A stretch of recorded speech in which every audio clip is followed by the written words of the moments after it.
What's going on, everyone? My name is Victor, and today I'm back to talk to you about the two worst pieces of gear I've ever invested in, and they're right here.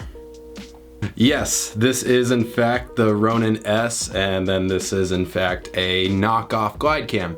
So, believe it or not, these two are equally as useless. This thing, which was like $70 something, and then this thing, which was $500 something when I bought it.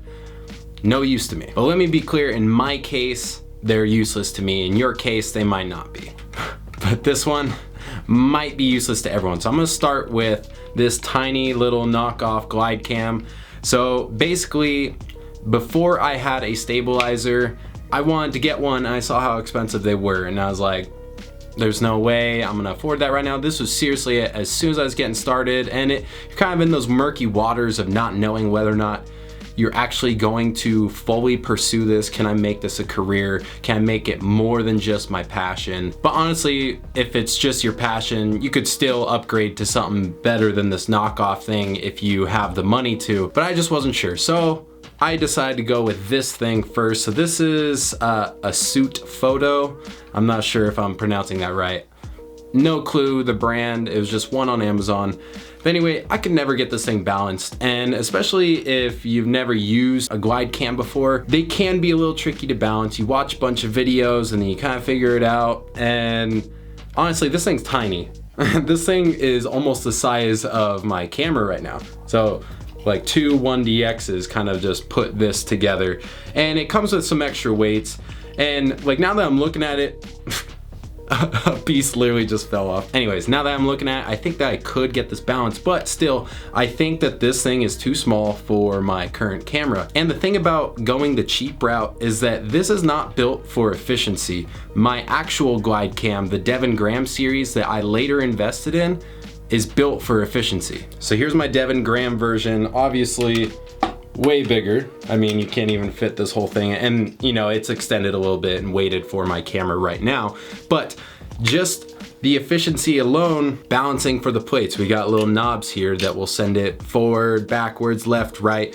So much easier for balancing, and something like this, not so much. But all around, this just was not a good investment for me. I tried it out for about a week, couldn't get it, never used it again, and now it just collects dust in my office. But had I originally gone with the Devon Graham series, yes, it is more expensive, but I would have saved money and also a lot of frustration because the Devon Graham series was not nearly as complex to balance as this one was. So, food for thought. But what I'm about to say is completely contradictory to what I just said, and that is maybe investing in the better stuff isn't worth it. Now, the Ronin S, great gimbal, they say.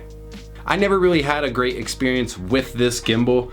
I had been used to my glide cam for so long that this thing was actually really confusing for me to first get acquainted with. I bought it brand new from DJI, and within like 4 months, it was pretty much unusable to me. And the reason being is that when I have my camera mounted on this, it won't stop slowly turning on its own. It is the most frustrating thing that I have ever dealt with, camera gear related. Now you might be thinking, oh, well, why didn't you just look up the forums or update the firmware, or, you know, there's gotta be a solution out there. I thought so too. And there are plenty of people who have experienced the exact same issue, and about 75% of them on the forums that I've seen have gotten permanent fixes from that. And then the other 25% are like in my boat where I'm just like, nothing is working. What do I need to do? Do I need to send it back? And so I just don't use it anymore. I balanced this gimbal before I went on a long trip to West Virginia to shoot 4 music videos, and there was no problem. So I thought, oh, I fixed it. Or maybe it was just balanced incorrectly, even though it is balanced perfectly. And then I get to West Virginia. I set up for the first take with the Ronin, and what do I see? It just starts going that way. And so I'm fighting the joystick the entire time. I'll calibrate it, do the permanent fixes that all the forums say, and it fixes it for literally less than a minute. If I even tap the joystick, it's already going back to its old ways, and it is incredibly frustrating.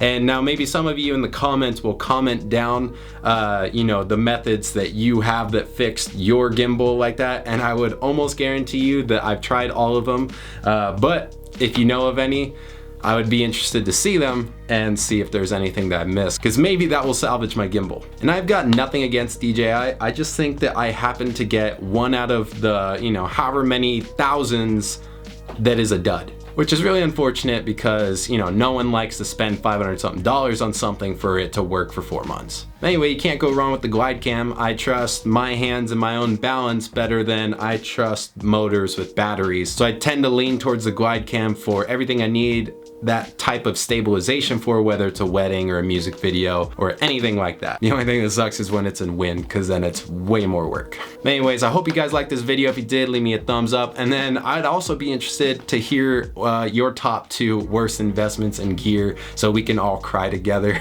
and then laugh it off afterwards. And if you haven't already, I'd love for you to subscribe. I'll see you in the next one.